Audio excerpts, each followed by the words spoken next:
हमने last class में अपना टॉपिक स्टार्ट कर दिया था थर्मोडायनेमिक्स। फटाफट वहीं से फिर से स्टार्ट कर रहा हूँ और रिकॉल करा रहा हूँ। चलो भाई, थर्मोडायनेमिक्स में मैंने बताया था सबसे पहले फिजिक्स और केमिस्ट्री में डिफरेंस क्या है कि हमारा काम है मेनली डील करना आउटपुट से। तो बस इसी हिसाब से फोकस रखना कि हमें आउटपुट किस तरीके से मिलेगा। और इधर मैं आउटपुट मतलब किस चीज की बात कर रहा हूँ। इधर आउटपुट मतलब हीट एनर्जी है, इंटरनल एनर्जी है, या वर्क डन है।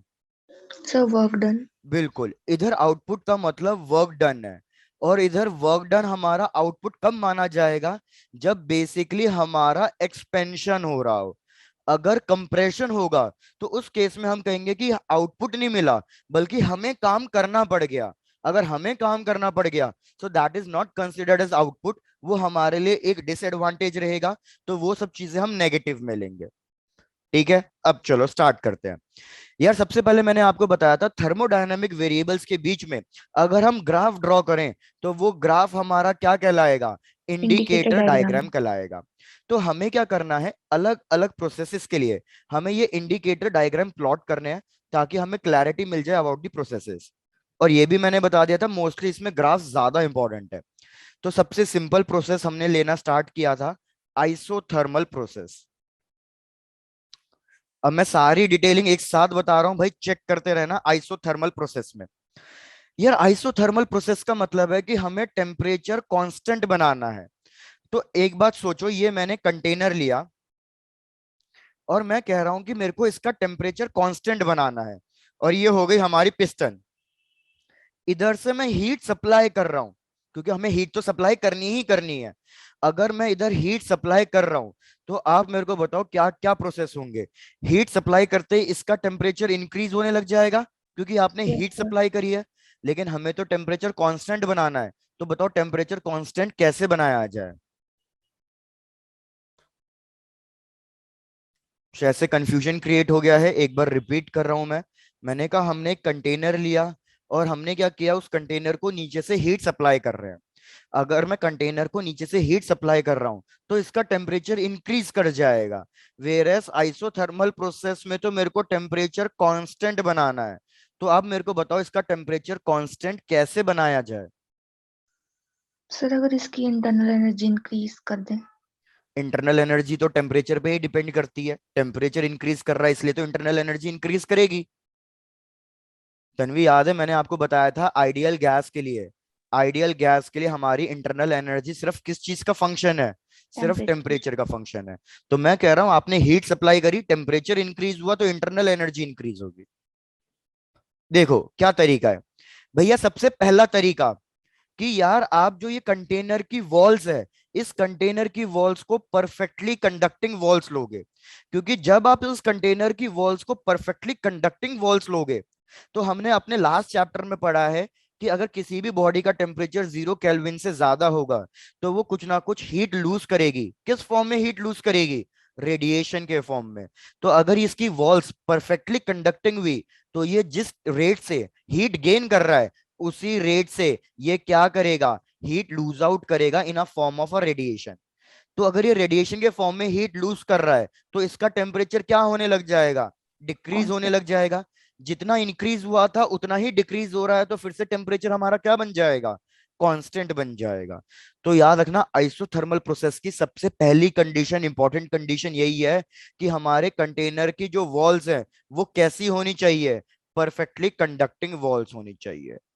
प्लीज सब लोग चेक करके बताओ क्या फर्स्ट पॉइंट क्लियर है सबको। Yes yes sir. सर। चलो बढ़िया यार, बहुत बढ़िया। दूसरी चीज, यार अगर आप दूसरी चीज थोड़ा सा रिकॉल करो, मैंने आपको ये भी बता रखा है कि अगर हम एक्सपेंशन कर रहे हैं, एक्सपेंशन के टाइम पे वॉल्यूम के साथ क्या हो रहा है, यहाँ पे साइड इंक्रीज। में लिख रहा हूं, चेक करना भैया चीजें समझ में आ रही है नहीं आ रही। एट कांस्टेंट प्रेशर, याद रखना हम कांस्टेंट प्रेशर की बात कर रहे हैं, क्योंकि अगर मैं वॉल्यूम चेंज करा रहा हूं तो प्रेशर को कांस्टेंट रखना पड़ेगा। और अगर आप प्रेशर को चेंज करा रहे हो तो वॉल्यूम को कांस्टेंट रखना पड़ेगा।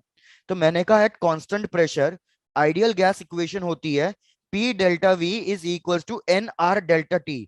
मतलब वॉल्यूम और टेम्परेचर डायरेक्टली प्रोपोर्शनल है। लेकिन इधर अब मैं क्या कर रहा हूं, ध्यान देना भैया, मैंने कहा एक्सपेंशन हो रहा है, तो एक्सपेंशन के टाइम पे वॉल्यूम इंक्रीज होगा। अगर एक्सपेंशन के टाइम पे वॉल्यूम इंक्रीज हो रहा है तो मुझे बताओ टेम्परेचर पे क्या फर्क पड़ेगा? इंक्रीज। नहीं, इंक्रीज तब होता जब मैं क्या लेता, कांस्टेंट प्रेशर लेता, मैंने आपको वही समझाया। लेकिन इधर टेम्परेचर डिक्रीज होगा, क्यों? क्योंकि इधर प्रेशर कांस्टेंट नहीं है। आपको एग्जांपल समझाता हूं अब कैसे। यार एक चीज सोचो, ये मेरा कंटेनर है, इसके अंदर मैंने गैस फिल कर दी, मैंने टेम्परेचर इंक्रीज कराया। टेम्परेचर इंक्रीज कराया तो जो उसके मॉलिक्यूल्स हैं वो अब स्ट्रांगली हिट करेंगे वॉल्स को या फिर धीरे से हिट करेंगे? स्ट्रांगली। स्ट्रांगली हिट करेंगे, तो इस केस में प्रेशर हमारा चेंज हो रहा है। तो मैंने पिस्टन को ऊपर किया, वॉल्यूम इंक्रीज हुआ। याद रखना जब एक्सपेंशन होता है वॉल्यूम इंक्रीज करता है, तो टेम्परेचर क्या करता है, टेम्परेचर डिक्रीज करता है। क्या सबको ये बात समझ में आ रही है? Yes sir. Yes sir. When temperature is not constant, temperature constant ले लिया तो डायरेक्टली प्रोपोर्शनल।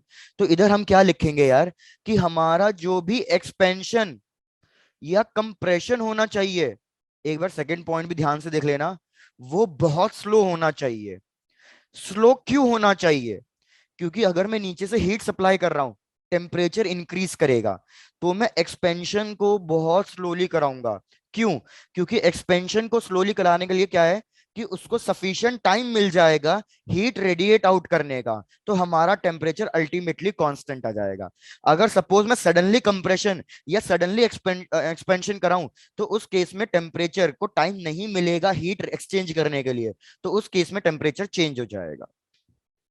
एक बार चेक कर लो पहले दोनों पॉइंट बिल्कुल अच्छे से समझ में आए हैं या कुछ रिपीट करना है, चेक करो। सर ये टेम्परेचर डिक्रीज कैसे हुआ ये समझ नहीं आया, अगर वॉल्यूम इंक्रीज करेंगे। वॉल्यूम इंक्रीज करोगे तो ठीक है, डन। देखो यार, टेम्परेचर और प्रेशर दोनों बेसिकली क्या है, तो आप इसको इस तरीके से समझो कि ये मेरे मॉलिक्यूल्स हैं, और ये मॉलिक्यूल्स अभी कंटेनर की वॉल्स को चारों तरफ से हिट कर रहे होंगे कहीं ना कहीं, ये मैंने हिट कर दिए। अब क्या है, मॉलिक्यूल ज्यादा हैं, एक तरीके से ये अज्यूम करो मॉलिक्यूल ज्यादा हैं और स्पेस कम है। तो अगर मॉलिक्यूल ज्यादा हैं और स्पेस कम है, तो इनके बीच का जो कोलिजन होगा वो ज्यादा होगा या कम होगा? सर ज्यादा। Very good. तो मैं यहां पे लिख रहा हूं, समझने वाली बात है, कि अगर स्पेस कम है तो हमारा जो इंटरमॉलिक्यूलर कोलिजन होगा, याद रखना अभी मैं वॉल्स की बात नहीं कर रहा हूं, इंटरमॉलिक्यूलर कोलिजन की बात कर रहा हूं, तो इंटरमॉलिक्यूलर कोलिजन ज्यादा होगा। अब मैंने इसको एक्सपैंड किया, तो अगर मैंने इसको एक्सपैंड किया, तो अब इन मॉलिक्यूल्स को जो स्पेस है वो कैसी मिल जाएगी, अब वो स्पेस ज्यादा मिल जाएगी। तो मेरे को बताओ इंटरमॉलिक्यूलर कोलिजन पे अब क्या फर्क पड़ेगा? सर लेस हो जाएंगे। और याद रखो टेम्परेचर हमारा बेसिकली इंटरमॉलिक्यूलर कोलिजन की वजह से आता है। क्या ये चीज क्लियर हुई आपको? Yes sir. क्योंकि टेम्परेचर की डेफिनेशन ही यही है, average kinetic energy. Average kinetic energy कितनी लूज हो रही है या कितनी गेन हो रही है ड्यूरिंग कोलिजन्स। तो यार पहले कोलिजन ज्यादा था, तो यहाँ पे टेम्परेचर ज्यादा होगा क्योंकि काइनेटिक एनर्जी ज्यादा लूज हो रही होगी। वेरएस इधर इंटरमॉलिक्यूलर कोलिजन कम है, तो इधर हमारे पास एनर्जी ज्यादा लूज नहीं हो रही होगी, तो टेम्परेचर क्या होगा, टेम्परेचर डिक्रीज होगा। तन्वी अब चेक करके बताओ, अब क्लियर है ये वाला कॉन्सेप्ट आपको? यस सर क्लियर है। डन। तो इसलिए याद रखना कि हमारा ना एक्सपेंशन पे, मैं यहां लिख देता हूं, ये चीज अब याद रखना क्योंकि ये बहुत बार हमारे काम आएगी। ऑलमोस्ट हर क्वेश्चन में ये चीज हम यूज करेंगे, ऑलमोस्ट हर क्वेश्चन में। एक्सपेंशन कर रहा हूं तो भैया वॉल्यूम इंक्रीज हो रहा है, तो टेम्परेचर डिक्रीज करेगा बिकॉज ज्यादा स्पेस मिल जाएगी।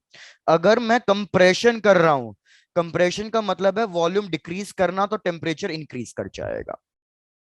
अब मेरे को आप एक चीज सोच के बताओ, मैंने पिस्टन एकदम से एक्सपैंड कर दिया, ठक एकदम से एक्सपैंड कर दिया, तो उस केस में एक्सपेंशन में वॉल्यूम क्या हुआ, इंक्रीज। टेम्परेचर क्या करना चाहिए, डिक्रीज। तो अगर डिक्रीज। टेम्परेचर डिक्रीज कर जाएगा तो हमारा टेम्परेचर कांस्टेंट कैसे रहेगा? तो टेम्परेचर को कांस्टेंट बनाने का तरीका यही है कि आप जो ये एक्सपेंशन कर रहे हो ना, ये बिल्कुल धीरे धीरे धीरे धीरे धीरे करो। क्यों? क्योंकि जितना एक्सपेंशन धीरे करोगे टेम्परेचर डिक्रीज होगा, लेकिन इस कंटेनर को उतना टाइम मिल जाएगा हीट एब्जॉर्ब करने का। तो अगर कंटेनर को टाइम दे दिया मैंने, तो उस केस में क्या होगा, एक्सपेंशन की वजह से टेम्परेचर डिक्रीज, लेकिन सफिशिएंट टाइम मिलने की वजह से हीट एब्जॉर्ब हुई तो temperature decrease, sorry temperature increase. तो हमारा अल्टीमेटली टेम्परेचर क्या बन जाएगा? कांस्टेंट बन कांस्टेंट। जाएगा। जैसे हम कहते हैं ना कि अगर हम कहीं एक बहुत जगह हाइट पे जा रहे हैं, तो वहां पे थोड़ा सा बॉडी हमारा टाइम लेती है एक्लिमेटाइज होने के लिए। बिल्कुल कंटेनर के साथ भी वही है कि सडन चेंजेस कर दोगे तो उसको टाइम नहीं मिल पाएगा हीट एब्जॉर्ब या रेडिएट करने के लिए। थोड़ा थोड़ा धीरे धीरे करने दो, हीट एब्जॉर्ब भी कर लेगा, रेडिएट भी कर लेगा। चलो चेक करो, ये मैंने आइसोथर्मल एक्सप्लेन कर दिया, ग्राफ रिपीट करना है मेरे को। यहां तक लिख लिया सबने? Yes sir. चलो डन। तो हमने ग्राफ डिस्कस कर लिए थे और आइडियल गैस इक्वेशन लिख ली थी कि P V is equals to N R T. ये सारी की सारी चीजें कांस्टेंट हो गई, तो P V is equals to constant आ गया था। तो P is inversely proportional to volume. तो हमने इक्वेशन लिखी थी P1V1 is equals to P2V2। P1V1 is equals to P2V2 इस इक्वेशन से, और P is inversely proportional to volume. और ये हमारा कौन सा लॉ बन गया था कि प्रेशर और वॉल्यूम इनवर्सली प्रोपोर्शनल है? Boyle's law. Very good, Boyle's law. बहुत सही। तो ग्राफ हमने डिस्कस कर लिए थे, तो मैं ग्राफ फटाफट बस ड्रॉ कर रहा हूं। सबसे पहला ग्राफ हमने ड्रॉ किया भैया between suppose pressure and volume. तो अगर मैं between pressure and volume graph draw करूंगा, तो मुझे साफ पता है प्रेशर और वॉल्यूम इनवर्सली प्रोपोर्शनल है। तो ये ग्राफ कुछ ना कुछ हाइपरबोला के फॉर्म में बनेगा, इस टाइप का हाइपरबोला, सॉरी ये hyperbola. Second graph, second graph हम ड्रॉ कर रहे हैं बिटवीन टेम्परेचर एंड वॉल्यूम। तो मैंने कहा था टेम्परेचर कांस्टेंट है, तो टेम्परेचर के लिए एक स्ट्रेट लाइन बन जाएगी, लेकिन ये लाइन जीरो तक नहीं जाएगी। क्यों? क्योंकि अगर ये लाइन जीरो तक चली गई तो मतलब वॉल्यूम आपने जीरो कर दिया, और वॉल्यूम और प्रेशर कौन से टेम्परेचर पे जीरो होता है? 0 केल्विन। वेरी गुड, 0 केल्विन पे होता है। बहुत सही। तो इधर टेम्परेचर 0 केल्विन नहीं है, इधर टेम्परेचर कुछ ना कुछ टी केल्विन है। तो भैया वॉल्यूम जीरो नहीं हो सकता, कुछ ना कुछ वॉल्यूम आएगा ही आएगा। Similarly third graph, last graph between temperature and pressure, तो यही सेम चीजें रिपीट कर देंगे कि भैया हमारा इधर टेम्परेचर कुछ ना कुछ टी केल्विन है, तो ग्राफ जीरो से स्टार्ट नहीं हो सकता बिकॉज प्रेशर जीरो नहीं होगा इस वाले टेम्परेचर पे। कंप्लीट कर लो, नेक्स्ट प्रोसेस पे आते हैं। नेक्स्ट प्रोसेस मैंने होमवर्क के लिए दिया था, क्या किसी ने ट्राई किए थे ये ग्राफ? Yes sir. चलो ठीक है, देखते हैं। Done sir. डन, चलो भाई बहुत बढ़िया। तो आ जाते हैं नेक्स्ट प्रोसेस पे। नेक्स्ट प्रोसेस है हमारे पास आइसोकोरिक प्रोसेस। आइसोकोरिक प्रोसेस में हमें पता है कि वॉल्यूम कांस्टेंट रहेगा। तो इक्वेशन क्या बनेगी, चेक करते जाओ भैया। वॉल्यूम कांस्टेंट कर दिया, आइडियल गैस इक्वेशन लगाऊंगा, P V is equals to N R T. V constant, N R constant. तो अब की बार प्रेशर डायरेक्टली प्रोपोर्शनल है टेम्परेचर के। तो मेरे पास इक्वेशन बन के आएगी P1/T1 must be equals to P2/T2। आ जाओ अब ग्राफ डिस्कस करते हैं। सबसे पहला ग्राफ, भाई सबसे पहला ग्राफ मेरे को बताओ, हम ड्रॉ कर रहे हैं प्रेशर और वॉल्यूम के बीच में, तो कैसा ग्राफ ड्रॉ होगा? सर स्ट्रेट लाइन आ जाएगा, मतलब पैरेलल टू एक्स एक्सिस या parallel to Y axis? Sir parallel to Y axis. Very good, क्योंकि वॉल्यूम कांस्टेंट ले रहे हैं। वॉल्यूम मतलब यहाँ पे ये वॉल्यूम की वैल्यू चेंज नहीं होनी चाहिए, और हमारी ये वैल्यू जीरो को अप्रोच नहीं कर सकती, क्योंकि भैया अगर प्रेशर जीरो कर दिया तो वॉल्यूम जीरो हो जाता, जो कि नहीं होगा। तो अगेन ये लाइन कहीं ना कहीं ऊपर से स्टार्ट होगी कि पर्टिकुलर प्रेशर पे कुछ ना कुछ पर्टिकुलर वॉल्यूम है आपके पास। इसको पी नॉट वी नॉट लिख देता हूं कि पर्टिकुलर प्रेशर पे कुछ ना कुछ पर्टिकुलर वॉल्यूम है हमारे पास। सेकेंड ग्राफ, भैया सेकंड ग्राफ मैंने ड्रॉ किया बिटवीन प्रेशर एंड टेम्परेचर। सोच के बताओ अब ये ग्राफ कैसा बनेगा between sir pressure? Straight line. Very good. हमें पता है ये डायरेक्टली प्रोपोर्शनल है। डायरेक्टली प्रोपोर्शनल का मतलब होता है वाई एक्सिस और एक्स एक्सिस दोनों इक्वल होनी चाहिए, तो ये ग्राफ स्ट्रेट लाइन बनेगा। लेकिन मैंने ग्राफ अभी भी सही नहीं बनाया। ये ग्राफ जीरो से स्टार्ट नहीं होगा, लेकिन जीरो को अप्रोच जरूर करेगा। क्यों? क्योंकि टेम्परेचर जीरो पे प्रेशर जीरो, तो ये चीजें सही है। टेम्परेचर जीरो पे प्रेशर जीरो, तो ये चीजें सही है। लेकिन टेम्परेचर जीरो होगा नहीं और प्रेशर जीरो होगा नहीं। प्लीज सब लोग चेक करके बता दो, पहले दो ग्राफ्स में तो कोई डाउट नहीं है? No sir. No, sir. चलो बढ़िया। वैसे तो सिंपल ही है, लेकिन जब क्वेश्चन दूंगा तब डिफिकल्ट बन जाएगा ये। तब देखते हैं किस किस को कितना अच्छे से डीपली समझ में आया है। लास्ट लास्ट भैया हमारा क्या बच गया? Temperature and volume. तो फिर से ग्राफ हमारा स्ट्रेट लाइन ही बनेगा, क्योंकि वॉल्यूम हमारा कांस्टेंट है किसी एक पर्टिकुलर टेम्परेचर पे। चलो कंप्लीट करो इसे। Done, sir. Done. Done sir. चलो अब देखो इधर यार, वॉल्यूम कांस्टेंट है। अब थोड़ा सा न्यूमेरिकल पार्ट डिस्कस करते हैं। ये वॉल्यूम अगर कांस्टेंट है, मेरे को वर्क डन का फॉर्मूला बताओ। What is the formula for work done by a gas? Sir, Q minus U. वो तो फर्स्ट लॉ ऑफ थर्मोडायनेमिक्स है, अभी तो मैंने पढ़ाया ही नहीं वो। Formula Sir, for P work done delta by a V. Gas. P delta V. Very good. Work done by a gas का मतलब है कि गैस तभी काम कर सकती है जब वो कंप्रेस हो या वो एक्सपैंड हो। क्योंकि गैस अगर एक्सपैंड होगी तो मतलब वो पिस्टन को ऊपर मूव कराएगी, और अगर गैस कंप्रेस हो रही है तो मतलब पिस्टन नीचे की तरफ मूव करेगा। तो work done by a gas जो कंटेनर में है, उसका फॉर्मूला होता है पी डेल्टा वी, मतलब pressure into change in volume. तो इधर अगर वॉल्यूम कांस्टेंट है तो भैया डेल्टा वी की वैल्यू कितनी हो जाएगी? Zero. डेल्टा वी की वैल्यू 0 हो जाएगी। जीरो। तो वर्क डन कितना आएगा आइसोकोरिक प्रोसेस में? Zero. 0 आएगा। ये चीज याद रख लेना, आगे न्यूमेरिकल में यूज करनी है कि work done in isochoric process is 0।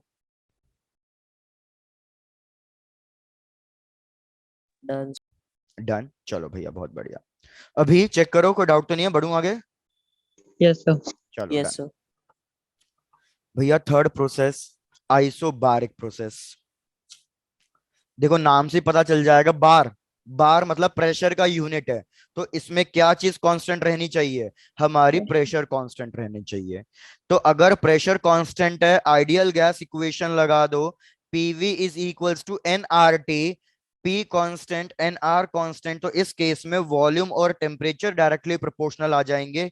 तो ये हमारे पास बनेगा V1/T1 must be equals to V2/T2।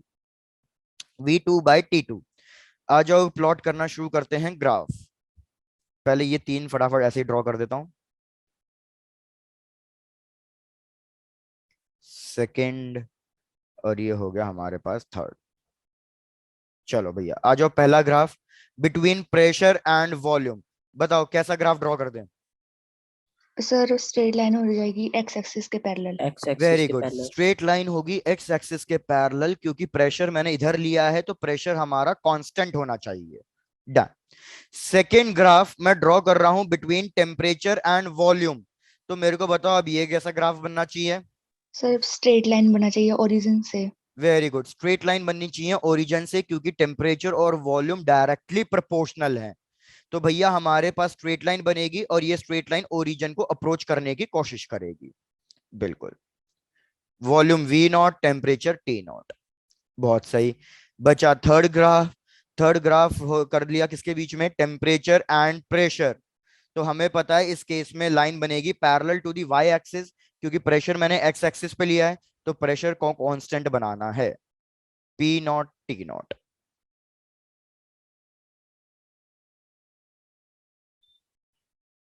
Done sir. Done. चलो भैया बहुत बढ़िया। बस दो प्रोसेस और बच्चे हैं, आ जाओ फोर्थ प्रोसेस।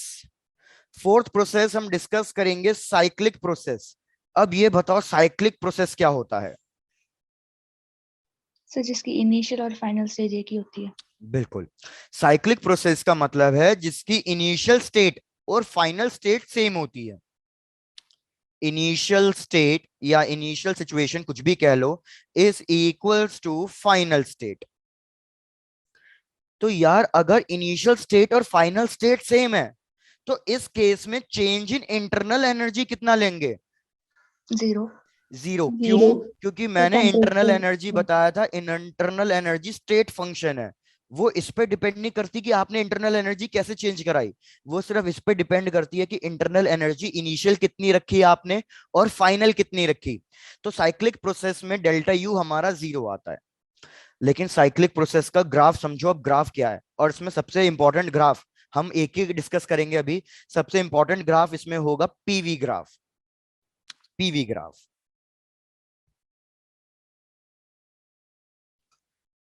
तो इसके अंदर अगर हमारा ये साइक्लिक प्रोसेस है तो याद रखना ग्राफ हमेशा एक क्लोज लूप बनेगा। कैसा भी बन सकता है लेकिन हमेशा बस क्या बनेगा, एक क्लोज लूप बनेगा। तो मैंने सपोज इस तरीके का एक ग्राफ ड्रॉ कर दिया। भैया आप थोड़ा सा सोचना, हल्का सा इसमें एनालाइज करना है। ये मैंने ग्राफ ड्रॉ कर दिया। मैंने कहा कि ये मेरा पॉइंट ए है जहां से मैं स्टार्ट कर रहा हूं, पॉइंट बी, फिर ये हो गया ऊपर point C, and then point D. तो आप मेरे को सोच के बताओ कि इस केस में आप वर्क डन कैसे कैलकुलेट करोगे, और हमारे पास वर्क डन पॉजिटिव आएगा या नेगेटिव आएगा, ये एनालाइज करो। चलो sir work done under the PV curve लेंगे, जैसे ए एडी है तो उसके अंदर जितना एरिया आ रहा है उसको वैसे कैलकुलेट करेंगे। भाई वेरी गुड, क्योंकि हमें पता है वर्क डन का फॉर्मूला होता है पी डेल्टा वी, और पी डेल्टा वी मेरे ग्राफ पे प्रेजेंटेड है। ये मैंने शायद से आपको कितनी बार बताया भी होगा कि जब दो चीजें मल्टीप्लाई हो रही हैं और ये दोनों चीजें ग्राफ में गिवन है, वाई एक्सिस एक्स एक्सिस, तो इस केस में हमें क्या कैलकुलेट करना पड़ता है, area, area of the curve, area of the close path. तो अगर मैं इस वाले पार्ट का एरिया निकाल लूं, इस क्लोज लूप का एरिया निकाल लूं, तो वो मेरे को क्या देगा, वो मेरे को वर्क डन देगा। Very good. अब मेरे को ये और बता दो कि वर्क डन पॉजिटिव आएगा या नेगेटिव आएगा इस केस में। Sir positive. पॉजिटिव आएगा सर। कैसे पता चला तरीका पॉजिटिव आएगा? सर क्योंकि साइक्लिक और क्लॉकवाइज डायरेक्शन में। तो क्लॉकवाइज डायरेक्शन या एंटी क्लॉकवाइज डायरेक्शन से मत कंसीडर करना, नहीं तो हाँ कुछ ना कुछ कंफ्यूजन हो जाएगा। आप बस क्या करना, ऊपर वाली लाइन और नीचे वाली लाइन को कंसीडर करना। ऊपर वाला लाइन बीसी प्रोसेस को चेक करो, मेरे को बताओ बीसी ऊपर आ रहा है तो मतलब बीसी ज्यादा एरिया कवर करेगा। बीसी में एक्सपेंशन हो रहा है या कंप्रेशन हो रहा है? Sir expansion. कैसे पता Expansion. चला? पॉइंट बी पे कुछ ना कुछ वॉल्यूम होगा, पॉइंट सी Yes, पे कुछ ना कुछ वॉल्यूम होगा। तो हमें पता है जब हम बी से लेके सी तक गए तो भैया हमारा वॉल्यूम इंक्रीज हो रहा है, तो बीसी प्रोसेस के अंदर हमारा एक्सपेंशन हो रहा है। एक्सपेंशन का मतलब वॉल्यूम इंक्रीज कर रहा है, तो भैया वर्क डन कैसा आएगा, वर्क डन पॉजिटिव आएगा, बिकॉज वर्क डन का फॉर्मूला पी डेल्टा वी, तो डेल्टा वी पॉजिटिव आएगा। लेकिन अगर मैं एडी प्रोसेस की चेक करूं, एडी प्रोसेस में वॉल्यूम डिक्रीज हो रहा है, वॉल्यूम डिक्रीज हो रहा है, तो ये कौन सा प्रोसेस हो गया, कंप्रेशन। कंप्रेशन में वॉल्यूम डिक्रीज, तो हमारा जो वर्क डन आएगा वो नेगेटिव आएगा। बीसी का वर्क डन पॉजिटिव, एडी का वर्क डन नेगेटिव, लेकिन किसका वर्क डन ज्यादा होगा, बीसी का या एडी का? तो भैया बीसी BC। का वर्क डन ज्यादा होगा, बिकॉज वो ज्यादा एरिया कवर कर रहा है। तो भैया अल्टीमेटली हमारा नेट वर्क डन क्या आएगा, नेट वर्क डन पॉजिटिव आएगा। चीजें चेक करो क्लियर हैं या नहीं? Yes sir. चलो डन, छाप डालो फिर।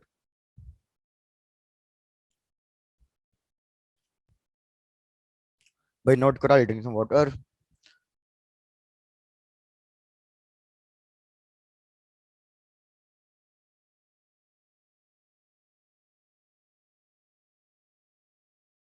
Done sir.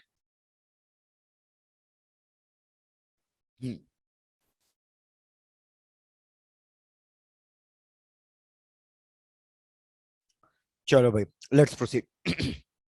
अब याद रखो ये लास्ट प्रोसेस है और यही अब थोड़ा सा कंफ्यूजिंग रहेगा।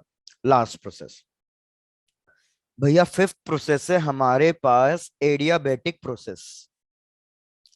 एडियाबेटिक प्रोसेस का मतलब क्या है कि हमारे पास क्या चीज कांस्टेंट रहनी चाहिए, हीट।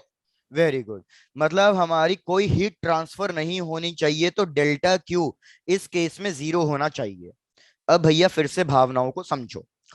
इधर मैंने एक कंटेनर लिया और ये पिस्टन ड्रॉ कर दी और इसके अंदर गैस फिल कर दी। मैं कह रहा हूं गैस का टेम्परेचर चेंज कर जाए कोई दिक्कत नहीं है, लेकिन ये हीट ना तो लूज करना चाहिए ना तो एब्जॉर्ब करना चाहिए, मतलब ना तो हीट बाहर जाए ना तो हीट अंदर आए। तो उस केस में मेरे को बताओ कि इस कंटेनर की जो वॉल्स हैं वो कैसी होनी चाहिए, सर इंसुलेटेड। तो याद रखना हमारे पास आइडियाबैटिक और आइसोथर्मल में हमेशा कंपैरिजन चलेगा। रिपीट कर रहा हूं, हमेशा एडियाबैटिक और आइसोथर्मल में कंपैरिजन चलेगा। तो एडियाबैटिक में याद रखना परफेक्टली इंसुलेटिंग है, वेयर एज आइसोथर्मल में क्या था, परफेक्टली कंडक्टिंग था।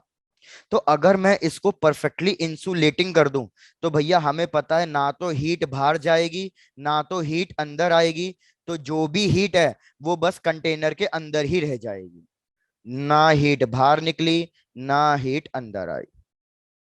चलो आगे देखो। दूसरी चीज, मेरे को बताओ अब मैं अगर इस पिस्टन को एक्सपैंड करा रहा हूं या कंप्रेस करा रहा हूं, तो अब वो एक्सपेंशन और कंप्रेशन कैसा होना चाहिए? क्या वो स्लो होना चाहिए या बहुत फास्ट होना चाहिए? Sir fast. इसका रीजन दो, क्यों? सर क्योंकि अगर हम जल्दी उसको कंप्रेसर एक्सपेंड करेंगे तो वो हीट लूज नहीं हो पाएगी, मतलब वो कांस्टेंट रहेगी। बिल्कुल, तो देखो क्या तरीका है। यार आपको पता है परफेक्टली इंसुलेशन पॉसिबल नहीं है। परफेक्टली इंसुलेशन तो एक हाइपोथेटिकल इमेजिनरी चीज हो गई, आइडियल चीज हो गई। कभी भी कोई चीज परफेक्टली इंसुलेटेड हो ही नहीं सकती। तो अगर आप कंटेनर का पिस्टन ऊपर धीरे धीरे कर रहे हो तो मतलब उसको टाइम मिल जाएगा हीट एक्सचेंज करने के लिए, लेकिन मैं चाहता हूं कि टाइम मिले ही ना हीट एक्सचेंज करने के लिए। तो इसलिए हम एक्सपेंशन और कंप्रेशन सडन कराएंगे। सडन कराया तो कंटेनर को टाइम ही नहीं लगा भैया बैलेंस करने के लिए हीट, तो इस केस में हीट कहीं जा ही नहीं पाएगी, तो हीट हमारी रेडिएट नहीं हो पाएगी। तो इसलिए याद रखना इस केस में हमारा एक्सपेंशन या कंप्रेशन जो भी कुछ होगा वो बहुत ज्यादा फास्ट मतलब सडन होगा। तो अगर क्वेश्चन में जैसे ही आपको वर्ड दिख जाए सडन, समझ जाता ना एडियाबेटिक प्रोसेस है। क्वेश्चन में जैसे ही आपको वर्ड दिख जाए स्लोली या स्टेडी, यहां पे लिख देता हूं फिर से, आइसोथर्मल में स्लोली या फिर स्टेडी, तो मतलब भैया समझ जाना कि हम किसकी बात कर रहे हैं, आइसोथर्मल प्रोसेस की बात कर रहे हैं। चलो आ जाओ। अब मेरे को बताओ इस केस में हमारी आइडियल गैस इक्वेशन क्या होती है? आइडियल गैस इक्वेशन बताओ।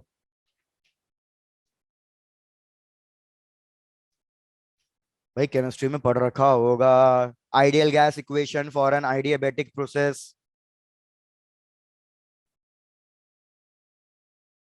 नहीं याद? चलो भैया इसके लिए आइडियाबैटिक इक्वेशन होती है आइडियल गैस की, PV to the power gamma is equals to constant. इसमें टोटल हमारे पास तीन इक्वेशंस आती हैं। इक्वेशन वन कि PV to the power gamma is equals to constant. क्या बाकी इक्वेशन किसी को याद है? अब टेम्परेचर वॉल्यूम के टर्म्स में, प्रेशर टेम्परेचर के टर्म्स में,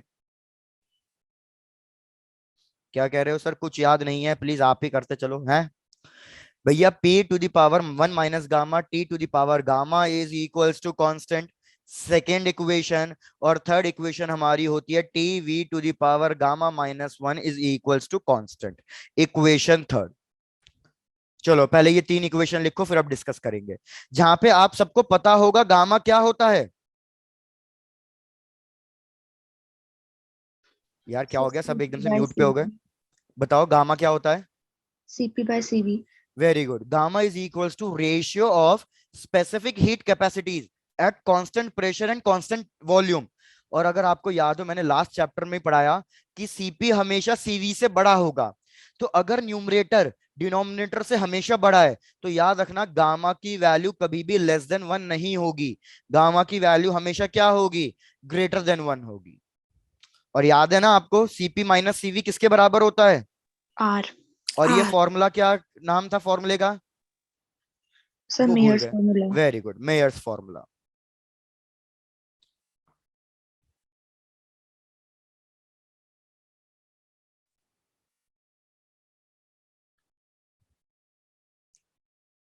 done sir. Done. Nishant check करो हो गया है? Yes, sir. Dhruv done sir. Done, Done, sir. बढ़िया। तो देखो अब जब मैं आइडियाबैटिक प्रोसेस लगाऊंगा तो यार एक चीज अब थोड़ा सा कंपैरिजन में आ जाओ। P V is equals to constant, मतलब हमारा इधर बेसिकली क्या था कि pressure is inversely proportional to volume. ये हमारा आइसोथर्मल प्रोसेस के लिए था। तो एक बात बताओ, जब pressure inversely proportional to volume आया था तो हमने ग्राफ कैसा ड्रॉ किया था? हमने ग्राफ एक हाइपरबोला ड्रॉ किया था प्रेशर और वॉल्यूम के बीच में। सिमिलरली अब आइडियाबैटिक प्रोसेस के लिए देखो भैया, मैं देखो रिपीट कर रहा हूं, ये इंपॉर्टेंट चीज है, ध्यान देना। PV to the power gamma is equals to constant आ रहा है, मतलब pressure is inversely proportional to the pressure is inversely proportional to the volume to the power gamma. तो आप मेरे को बताओ कि अगर मैं एक ग्राफ ड्रॉ कर रहा हूं बिटवीन प्रेशर एंड वॉल्यूम, ये मैंने एक ग्राफ ड्रॉ कर दिया बिटवीन प्रेशर एंड वॉल्यूम, और सपोज ये मैंने दो कर्व ड्रॉ करे हैं, एक कर्व है ए और एक कर्व है बी। आपको बताना है ए कौन से प्रोसेस के लिए होगा और बी कौन से प्रोसेस के लिए होगा, बताओ सोच के थोड़ा सर सा। सर ए आइसोथर्मल और बी एडियाबैटिक, क्योंकि बी का स्लोप ज्यादा होगा, ए का कम होगा। भाई वेरी गुड, इधर हमारा pressure inversely proportional to volume है, इधर बेसिकली हमारा डिनोमिनेटर इतना छोटा नहीं है, क्योंकि इधर मतलब डिनोमिनेटर इतना बड़ा नहीं है। तो इधर क्या है, volume to the power gamma आ रहा है, इधर डिनोमिनेटर बड़ा है, तो याद रखना इसका स्लोप ज्यादा आएगा, इसका स्लोप ज्यादा आएगा। तो अगर मैं लिखना चाहूं तो आप सीधे सीधे इस तरीके से स्टेटमेंट फॉर्म में लिख लो कि भैया स्लोप फॉर आइडियाबैटिक प्रोसेस हमारा हमेशा ज्यादा होगा in comparison to slope of isothermal process. तो आप चेक करो ए और बी में से स्लोप ज्यादा किसका है। स्लोप का मतलब आपको पता ही होगा, टेंजेंट ड्रॉ जी करना। तो मैंने ए का टेंजेंट ड्रॉ किया, बी का टेंजेंट ड्रॉ किया, तो भैया किसका टेंजेंट ज्यादा इंक्लाइंड आ रहा है? बी का बी। टेंजेंट ज्यादा इंक्लाइंड आ रहा है। तो याद रखना बी हमारा कैसा प्रोसेस होगा, एडियाबैटिक प्रोसेस होगा, और ए कैसा प्रोसेस होगा, आइसोथर्मल प्रोसेस होगा। मेरे को ऐसा लगा कि सबको समझ में नहीं आया है, प्लीज चेक करके बताएं किस किस को समझ में नहीं आया।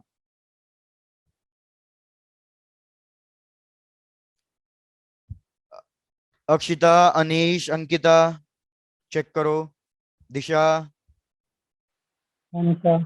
डन। महक, आपको भी क्लियर है? क्षितिज, Yes, sir. चलो डन, फिर बढ़िया। अब लेकिन आइडियाबैटिक प्रोसेस में भी अभी एक चीज बाकी है पढ़ना। क्या चीज पढ़ना बाकी है भैया? गामा की वैल्यू। क्या आपको गामा की वैल्यू पता है सारी टाइप की गैसेस के लिए? जैसे सबसे पहले मैंने ली मोनो एटॉमिक गैस, तो भैया मेरे को बताओ मोनो एटॉमिक गैस के लिए सीपी की वैल्यू कितनी, सीवी की वैल्यू कितनी, और गामा की वैल्यू कितनी? ये सारी वैल्यूज आपको पता होनी चाहिए। तो मेरे को बताओ मोनो एटॉमिक गैस के लिए सीवी की वैल्यू कितनी है? नहीं पता तो भैया अब ये रट लेना, याद रख लेना। सीवी की वैल्यू होती है 3/2R। तो मैं सीपी की वैल्यू बहुत इजीली कैलकुलेट कर सकता हूं, सीवी प्लस आर। तो ये वैल्यू कितनी हो जाएगी? याद रखना ये वैल्यू हो जाएगी हमारी 5/2R। तो अगर सीपी मिल गया, सीवी मिल गया, तो मेरे को आप गामा कैलकुलेट करके बताओ गामा की वैल्यू कितनी आ रही है। तो अगर आप कैलकुलेट करोगे गामा की वैल्यू 5/3 आएगी, विच इज 1.65। 1.65, एक मिनट, 21672, तो ये 7 सर। 7 आएगा। Good. Similarly next, diatomic gas. तो भैया डायाटॉमिक गैस के लिए चेक करो, डायाटॉमिक गैस के लिए क्या होना चाहिए हमारी सीवी की वैल्यू और सीपी की वैल्यू? क्या सर केमिस्ट्री? सीवी की वैल्यू 5/2 इंटू आर। भैया वेरी गुड, 5/2R। तो सीपी की वैल्यू अगर आप कैलकुलेट करोगे तो आ जाएगी 7/2R। तो गामा की वैल्यू कितनी आ जाएगी? गामा की वैल्यू आ जाएगी 7/5। 7/5 डिवाइड करो जरा, कितना आ रहा है? 1.4। 4। यार आपने केमिस्ट्री में पढ़ा है गामा की वैल्यू डिग्री ऑफ फ्रीडम के टर्म्स में भी होती है। Yes sir.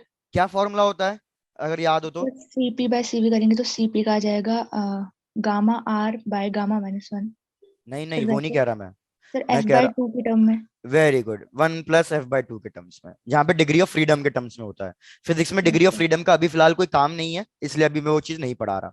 बस एक लास्ट और देख लो ट्राइएटॉमिक गैस के लिए। ट्राइएटॉमिक गैस के लिए चेक करो क्या होता है, सीपी की वैल्यू, सीवी की वैल्यू और गामा की वैल्यू। सर CV की 6/2 R। मतलब 3R हो गई है, तो यस सर। सी पी की वैल्यू कितनी आ जाएगी 4R, तो गामा की वैल्यू कितनी हो जाएगी 4/3 विच इज 1.33। तो अगर आप देखो गामा की वैल्यू रिड्यूस होते जा रही है मोनोटॉमिक से डायटोमिक, डायटोमिक से ट्रायटोमिक में।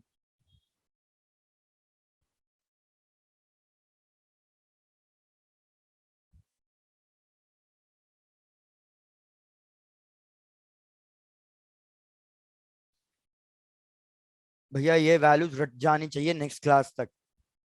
क्वेश्चन में मैं वैल्यूज नहीं दूंगा गामा की, एग्जाम में तो मिलेगी लेकिन मैं क्वेश्चन में दूंगा नहीं जब मैं सॉल्व कराऊंगा।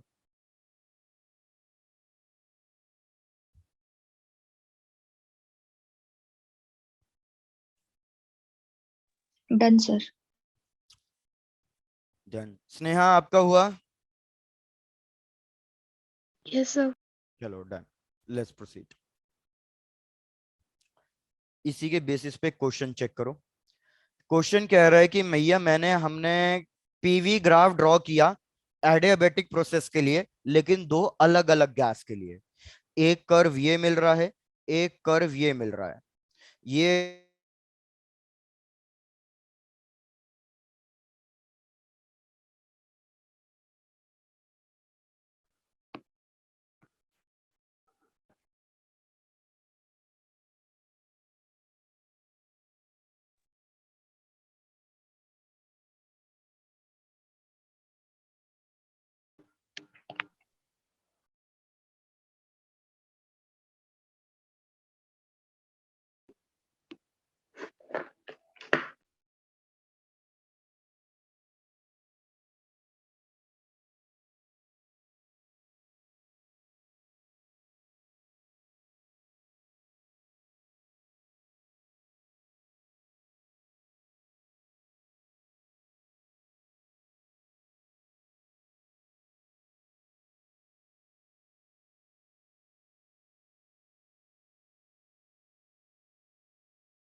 रुचि प्लीज मेरे को होस्ट बनाओ।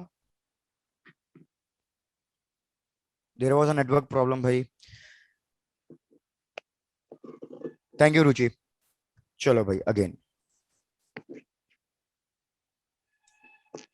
एक मिनट। सब लोग चेक करो, सबको स्क्रीन दिख रही है? No, sir. Yes. Yes sir. चलो डन। हाँ तो भाई मैं फिर से रिकॉल कर रहा हूँ मैंने क्या बोला था, शायद से पता नहीं आपने कहां तक सुना। मैंने कहा ये ग्राफ मैंने ड्रॉ किया है बिटवीन प्रेशर एंड वॉल्यूम। उससे पहले मेरे को चेक करके बता दो मेरी वॉइस लैग तो नहीं कर रही है? No sir. चलो डन, क्योंकि थोड़ा सा नेटवर्क इशू हो गया, फ्लक्चुएट कर गया ने। तो भाई मैंने कहा ये आइडियाबैटिक प्रोसेस ड्रॉ किया, एक हाइड्रोजन के लिए एक हीलियम के लिए। आपको बताना है कि ए वाला कर्व कौन सी गैस के लिए रिप्रेजेंट कर रहा होगा, हाइड्रोजन या हीलियम, और बी वाला किसको रिप्रेजेंट कर रहा होगा, हाइड्रोजन या हीलियम। सर बी वाला हीलियम, ए वाला हाइड्रोजन। कैसे पता चला तन्वी? सर क्योंकि जो हीलियम है वो मोनोटॉमिक है और हाइड्रोजन डायटोमिक है, तो मोनो के लिए जो गामा की वैल्यू वो ज्यादा होती है, तो भाई उसका वेरी स्लोप गुड। भी ज्यादा होगा। हमें पता है हीलियम गैस मोनोअटोमिक है। मोनोअटोमिक का मतलब क्या है कि इसकी गामा की वैल्यू ज्यादा है, तो इसका स्लोप ज्यादा आएगा, इसका स्लोप ज्यादा आएगा। वेरस हाइड्रोजन, हाइड्रोजन हमारी डायटोमिक गैस है, हमेशा H2 फॉर्म में एग्जिस्ट कर रहा है ये, तो गामा की वैल्यू इसके लिए 1.5 है, सॉरी 1.4 है। तो 1.4 है तो मतलब इसका स्लोप कम होगा। तो भैया स्लोप ज्यादा किसका है, ए का या बी का? बी का स्लोप ज्यादा है, तो बी हमारी कौन सी गैस होगी? बी हमारी हीलियम होगी, और ए कौन सी होगी? हाइड्रोजन होगी। सबको ये चीज क्लियर हो गई है? चेक कर लो। Yes, Clear. sir. चलो बढ़िया। तो ये सारी कहानी खत्म हो गई है एडियाबेटिक प्रोसेस, सारे टाइप के प्रोसेसेस के लिए। अब क्वेश्चन करते हैं, आ जाओ इसको कंप्लीट कर लो and let's proceed to the question. Done sir. Done. चलो आ जाओ भैया, सबसे पहले सिंपल क्वेश्चन। क्वेश्चन कह रहा है कि हमारे पास एक गैस है जिसको हमने कंटेनर में लिया, आइडियल गैस है। हमने एक आइडियल गैस ली, कंटेनर में रखा। अभी इनिशियली इसका टेम्परेचर कितना है? इनिशियली अभी इसका टेम्परेचर 50 डिग्री सेल्सियस है। याद रखना टेम्परेचर हमेशा केल्विन में कन्वर्ट करना पड़ेगा। और हमें इनिशियल प्रेशर गिवन है कि अभी इनिशियल प्रेशर कितना है? 75 सेंटीमीटर ऑफ मर्क्यूरी। आपको ये चीज पता होगी कि प्रेशर हम मर्क्यूरी के टर्म्स में बता सकते हैं। प्रेशर की वैल्यू गिवन है 75 सेंटीमीटर ऑफ मर्क्यूरी। क्या क्या कैलकुलेट करना है भैया? हमने इस गैस को कंप्रेस कराया। हमने इस गैस को कंप्रेस कराया, यहां लिख देता हूं। Gas is compressed to 1/4 of its initial volume. 1/4 of its initial volume. लेकिन हमने जो कंप्रेशन कराया, पहले केस में स्लोली कराया, और थर्ड मतलब सेकेंड केस में हमने इसको कराया सडन। आपको दोनों केसेस के लिए क्या कैलकुलेट करके बताना है भैया? Final pressure and final volume, sorry final pressure and final temperature. भाई रिपीट कर देता हूं पूरा क्वेश्चन। हमने एक कंटेनर लिया, उसमें आइडियल गैस ली। आइडियल गैस की अभी initial temperature 50 degree Celsius, initial pressure 75 centimetre of mercury. मैंने गैस को कंप्रेस कराया और उसका वॉल्यूम रिड्यूस कर दिया 1/4। मतलब अगर पहले वॉल्यूम वी था, तो मेरे को बताओ फाइनल वॉल्यूम कितना गिवन है क्वेश्चन में? V/4। V by four. V by four. अब हमने जो ये कंप्रेशन कराया, पहले प्रोसेस में हमने इसको स्लोली कराया, तो फाइनल प्रेशर फाइनल टेम्परेचर बताओ। सेकंड केस में सडन कराया, तो फाइनल प्रेशर फाइनल टेम्परेचर बताओ। ये दो चीजें हैं। एक इंफॉर्मेशन और गिवन है, गामा की वैल्यू। क्वेश्चन ने कहा है गामा की वैल्यू 1.5 आ रही है। यार एक मिनट, एक चीज चेक करने दो, इधर मैंने सही लिखा 7/, ठीक है डन करो आगे।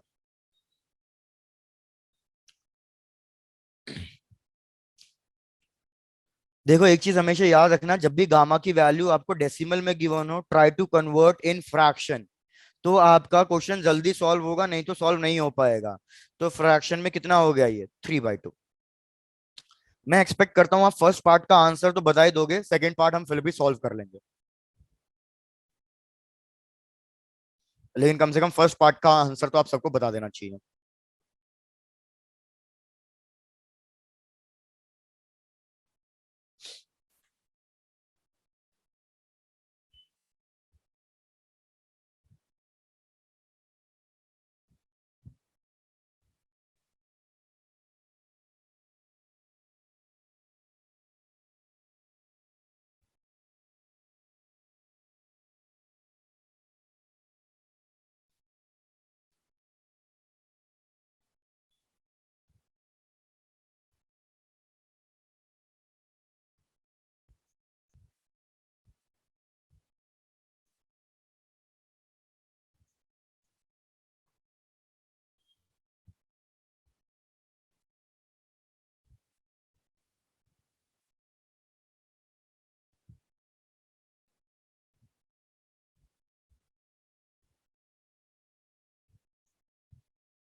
तन्वी चेक करेंगे आंसर, सारा कैलकुलेट कर लो एक बार, बाकी ये वाला आंसर सही है।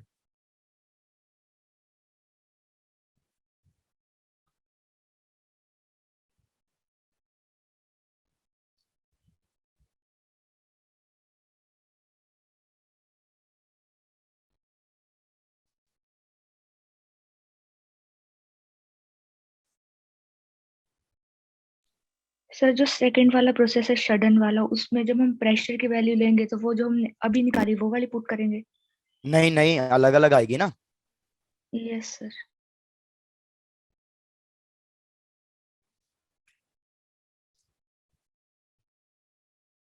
तो आज भाई साथ साथ कैलकुलेट करते हैं, क्योंकि मेरे को नहीं लग रहा इतना डिफिकल्ट क्वेश्चन होगा, बस आप कैलकुलेट ही कर रहे होगे। तो लेट्स स्टार्ट। भैया सबसे पहला प्रोसेस अगर हमें गिवन है स्लो प्रोसेस, तो मेरे को बताओ ये कौन सा हो गया? आइसोथर्मल। Isothermal. वेरी गुड, ये आइसोथर्मल प्रोसेस हो गया। तो यार आइसोथर्मल प्रोसेस में हमें पता है टेम्परेचर कांस्टेंट रहता है, तो T2 निकालने की जरूरत ही नहीं थी। T2 उतना ही होगा जितना पहले था, that is 50 degree Celsius. T2 कोई चेंज ही नहीं होगा। चेंज क्या होगा? प्रेशर। तो हमें पता है आइडियल गैस इक्वेशन इसमें क्या बनती है। आइडियल गैस इक्वेशन इसमें बनती है कि pressure is directly inversely proportional to volume. तो मैंने बताया था इसमें इक्वेशन यूज करना, P1V1 is equals to P2V2। P1 की वैल्यू 75, V1 की वैल्यू V, P2 की वैल्यू कैलकुलेट करनी है, V2 की वैल्यू V/4। V कैंसिल हो गया, तो प्रेशर P2 की वैल्यू आएगी हमारे पास P1 इंटू 4, मतलब 75 into 4, which is equals to 300 centimetre of mercury. Very good Divesh, आपका आंसर भी सही है। तो ये हमने कंप्लीट कर लिया है अपना फर्स्ट पार्ट। सिमिलरली अब ट्राई कर लो सडन वाला। तो आपको पता है सडन, सडन का मतलब भैया अब ये कौन सा प्रोसेस हो गया? सडन का मतलब अब ये एडियाबैटिक प्रोसेस हो गया। तो इसके लिए आपको गामा वगैरह की वैल्यू गिवन है, ट्राई टू कैलकुलेट। देवेश बिल्कुल सही, बहुत बढ़िया, आंसर करेक्ट है। तो एडियाबैटिक प्रोसेस में हमें पता है क्या इक्वेशन यूज करनी है? P1 V1 to the power gamma is equals to P2 V2 to the power gamma. इसको यूज कर लो। तो प्रेशर 175, वॉल्यूम 1 को V ही रहने दो, to the power gamma that is 3/2 is equals to P2 की वैल्यू हमें कैलकुलेट करनी है, गामा 2 की value V/4 to the power 3/2। तो ये बेसिकली हमारे पास बचेगा 75 is equals to P2 into 1/4 to the power 3/2। 3/2 का मतलब क्या है कि पहले स्क्वायर रूट करो और फिर क्यूब करो। देखो इधर जिसको नहीं पता, 3/2 को हम इस तरीके से लिख सकते हैं ना, 3 इंटू हाफ। हाफ का मतलब क्या होता है? Square root. तो पहले स्क्वायर रूट करो फिर क्यूब कर दो। तो 1/4 का स्क्वायर रूट करूंगा तो कितना आंसर आएगा मेरे पास? 1/2। 1/2 का क्यूब करूंगा तो कितना आंसर आएगा मेरे पास? 1/8। तो मेरे पास क्या बचा? 75 is equals to P2 into 1/8। भैया P2 की वैल्यू हो जाएगी 75 into 8, which is equals to 600 centimetre of mercury. मैंने आपको P2 की वैल्यू कैलकुलेट करके दे दिया, अब ट्राई करो कैलकुलेट T2 की वैल्यू कैलकुलेट करना, क्योंकि इस केस में टेम्परेचर कांस्टेंट नहीं होगा, टेम्परेचर कैलकुलेट करना है। अब आप चेक करो, मैंने टेम्परेचर और वॉल्यूम के केस में भी आपको इक्वेशन लिख के दी थी। क्या इक्वेशन थी अगर याद नहीं है तो? TV to the power gamma -1 is equals to constant. Use करो इसको।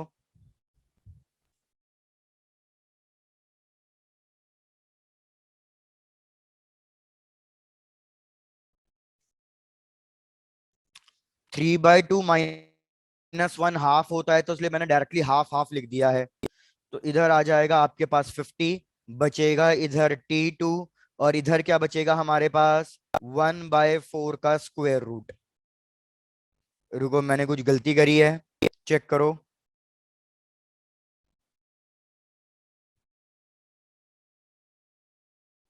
नहीं सही जा रहा है।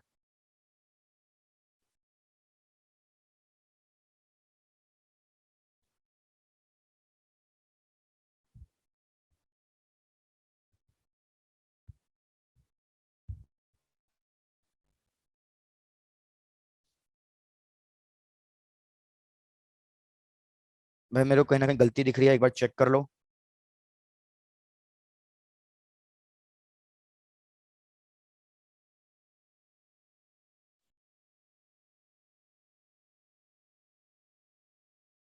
सर टेम्परेचर को केल्विन में नहीं करना कन्वर्ट? एक्चुअली दोनों साइड टेम्परेचर टेम्परेचर आ रहा है ना, तो इसलिए केल्विन में कन्वर्ट करने की जरूरत नहीं पड़ेगी। अगर सिर्फ एक साइड टेम्परेचर कहीं आता तो केल्विन में कन्वर्ट करना पड़ता, लेकिन मेरा आंसर मैच नहीं हो रहा है, सर 100 आ रहा है। Yes, लेकिन sir. आंसर 100 नहीं है, आंसर है 373 डिग्री सेल्सियस। सर जो आपने लिखा है इसको अकॉर्डिंग तो करके 100 ही आ रहा है, सॉरी। तभी तो बोल रहा हूँ कहीं कुछ गलती हो रही है, एक बार चेक कर लो।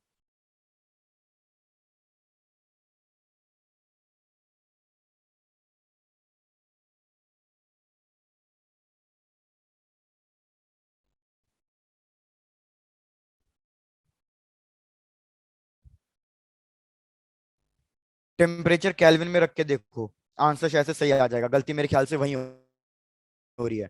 T1 जरा 50 डिग्री सेल्सियस को कन्वर्ट करके बताना कितना आएगा केल्विन में। सर 323।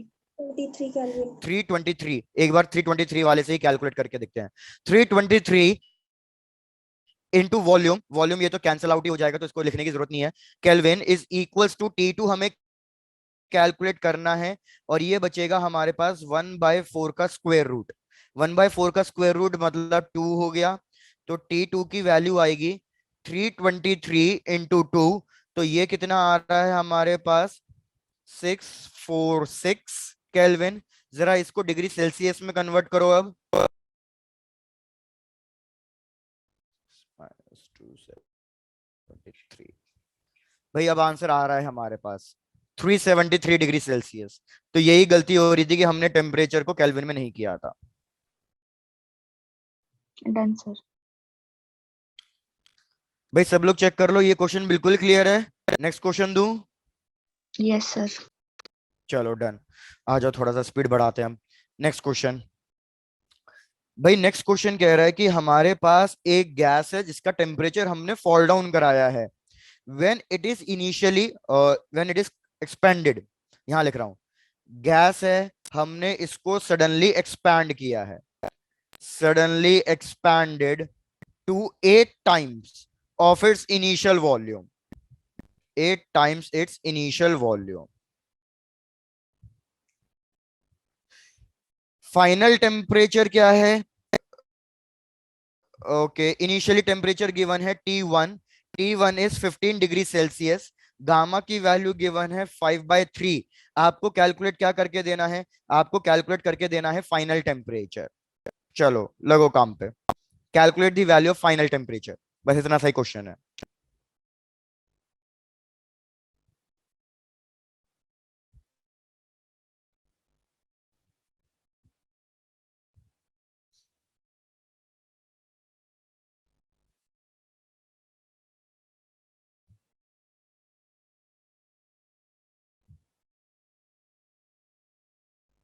T1 गिवन है, T2 कैलकुलेट करना है, V1 गिवन है, V2 गिवन है। V1 की वैल्यू अगर मैं V ले रहा हूं तो V2 की वैल्यू हो जाएगी हमारे पास 8 टाइम्स 8V।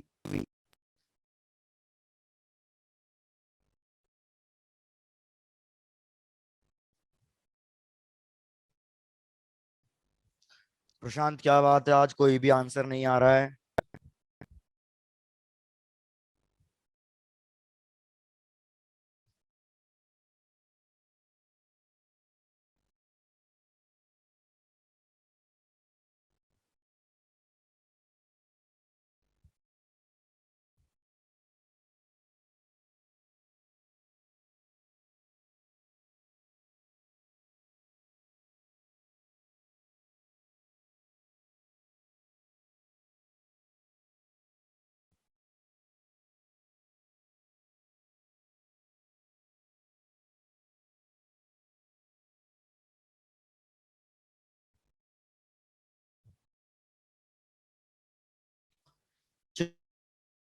चलो भाई साथ में सॉल्व करते हैं फिर से। यार इधर हमारे पास फिर से वो equation T1 V1 to the power gamma -1 is equals to T2 V2 to the power gamma -1। मेरे को वॉल्यूम गिवन है, टेम्परेचर कैलकुलेट करना है। स्नेहा आंसर सही नहीं आ रहा। टेम्परेचर 1, टेम्परेचर 1 केल्विन में रखूंगा 288, वॉल्यूम 1 को एज इट इज छोड़ दो। 5/3 -1, 5/3 -1 कितना होता है? सर 2/3। 2/3. 2/3 यार, ओहो क्या कर दिया मैंने, 2/3 इक्वल्स टू T2 कैलकुलेट करना है वॉल्यूम 8V⁴ 2/3 का मतलब क्या हुआ कि पहले क्यूब रूट करना है और फिर स्क्वायर करना है। वॉल्यूम वॉल्यूम कट जाएगा तो हमारे पास इक्वेशन कुछ इस तरीके से बन के आएगी कि 288 इज इक्वल्स टू T2 और इधर हमारे पास क्या बचेगा 8⁴ 8 का क्यूब रूट कितना होगा भाई 8 का क्यूब रूट कैसी बातें कर रहे हो भैया अभी तक आंसर नहीं बता रहे 8 का क्यूब रूट 2 का स्क्वायर करूंगा फिर 500 कितना आएगा 2 का स्क्वायर फिर 4 तो हमारे पास T2 की वैल्यू कितनी आ रही है 288 इंटू 1/4 भैया सब आंसर गलत बता रहे हो चलो चेक करो 288/4 कितना आ रहा है तो हमें साफ दिख रहा है ये आएगा 72 केल्विन 72 केल्विन आ रहा है तो मतलब टेम्परेचर -डिग्री सेल्सियस में जाएगा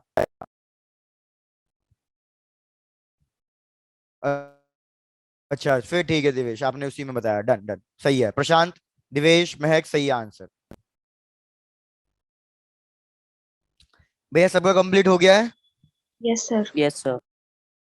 चलो बढ़िया अब आ जाओ थोड़े से डिफिकल्ट क्वेश्चन पे आ जाओ भैया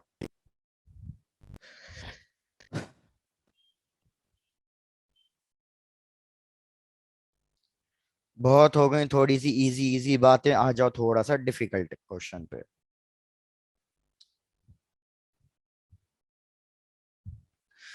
भैया ये हमें एक साइक्लिक प्रोसेस का ग्राफ गिवन है स्टार्टिंग पॉइंट ए से लेके बी से लेके सी और सी से लेके डी से लेके अगेन देन ए एक साइक्लिक आइडियल गैस प्रोसेस का हमें ग्राफ गिवन है initial volume we not final volume 2V0 initial pressure P0 and final volume 2P0 भैया क्या क्या कैलकुलेट करना है ध्यान देना सबसे पहला पार्ट भैया calculate the net work done ये इजी है ये आपका आंसर आ जाना चाहिए सेकेंड पार्ट डिफिकल्ट है सेकेंड पार्ट क्या कह रहा है भाई ड्रॉ दी करस्पॉन्डिंग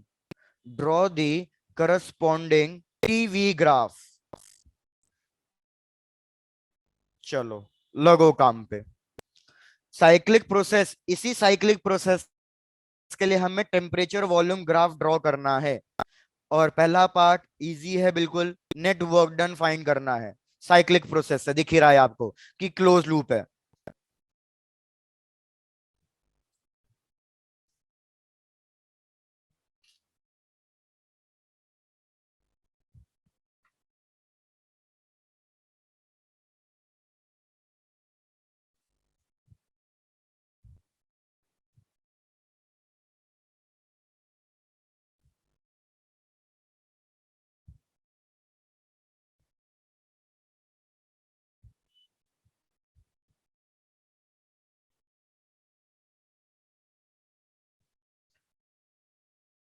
जैसे फर्स्ट पार्ट कंप्लीट हो जाए आंसर भेज दो फर्स्ट वाला पार्ट 10 सेकंड से ऊपर का है ही नहीं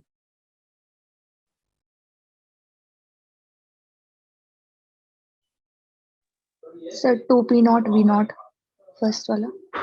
फर्स्ट वाला भाई देखो फर्स्ट वाला थोड़ा सा गलत हो गया चेक कर लेते हैं बाकी फर्स्ट वाला हमें नेट वर्क डन कैलकुलेट करना है तो मैंने बताया था नेट वर्क डन क्या होता है एरिया ऑफ द कर्व जो भी हमें ये गिवन होगा एरिया ऑफ द कर्व तो मतलब मेरे को इतने पार्ट का एरिया कैलकुलेट करना है इतने पार्ट का एरिया कैलकुलेट करना है तो ये एक रेक्टेंगल या स्क्वायर बन रहा होगा तो ये हो जाएगा work done is equal to area का फॉर्मूला लेंथ इनटू ब्रेथ तो मेरे को बताओ ये लेंथ कितनी लूं P0 वेरी गुड और ब्रेथ कितनी हो जाएगी V0 V से लेके 2V तक गया हूं इक्वल्स टू P0 V0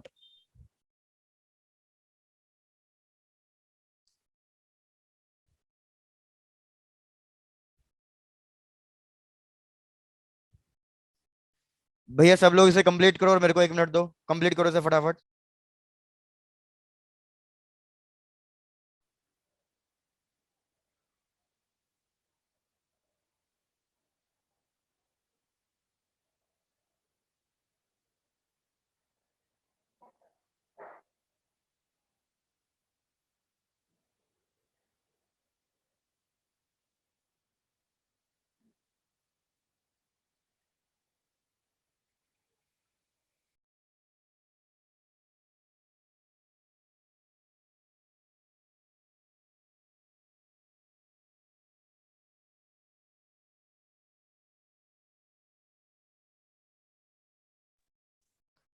यार सब लोग फटाफट चेक करके बताओ, सबको फर्स्ट पार्ट क्लियर है? Yes, sir. Second part discuss करें फिर?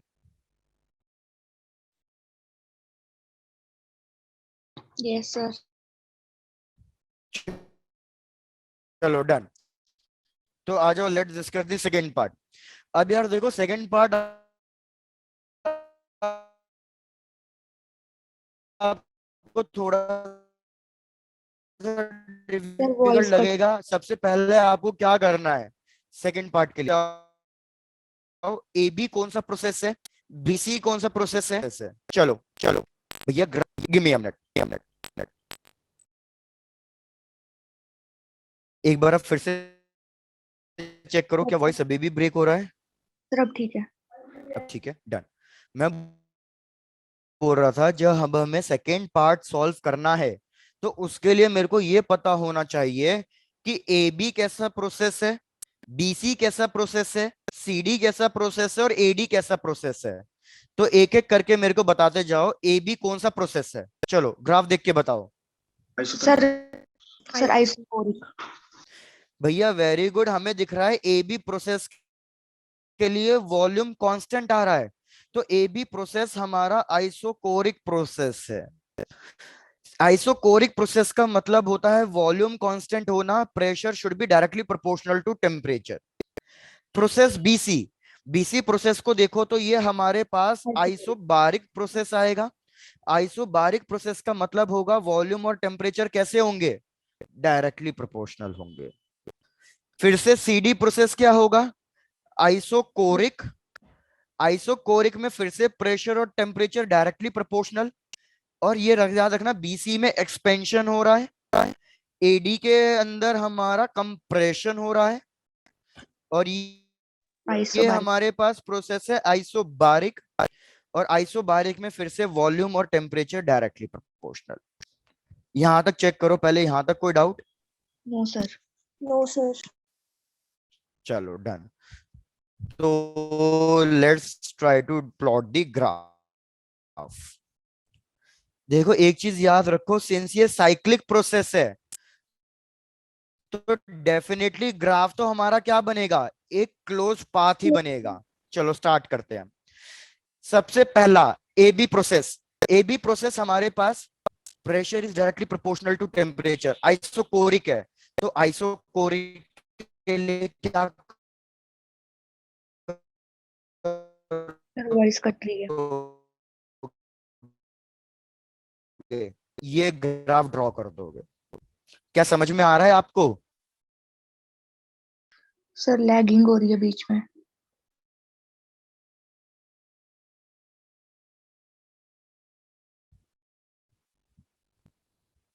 तो यार एक काम करते हैं, आज यहीं तक छोड़ दो, इस ग्राफ को हम डिस्कस करते हैं in the next class. Okay, sir.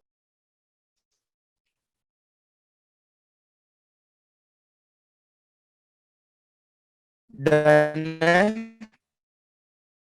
Yes, sir. Done, sir. Yes, sir. ठीक है। तो भाई मैं रिपीट कर रहा हूं, इस ग्राफ को डिस्कस करेंगे इन दी नेक्स्ट क्लास, क्योंकि वॉइस कट हो रही है काफी, तो इसको डिस्कस करते हैं नेक्स्ट क्लास में। तो भैया टाटास, bye bye, take care and enjoy. Bye, sir.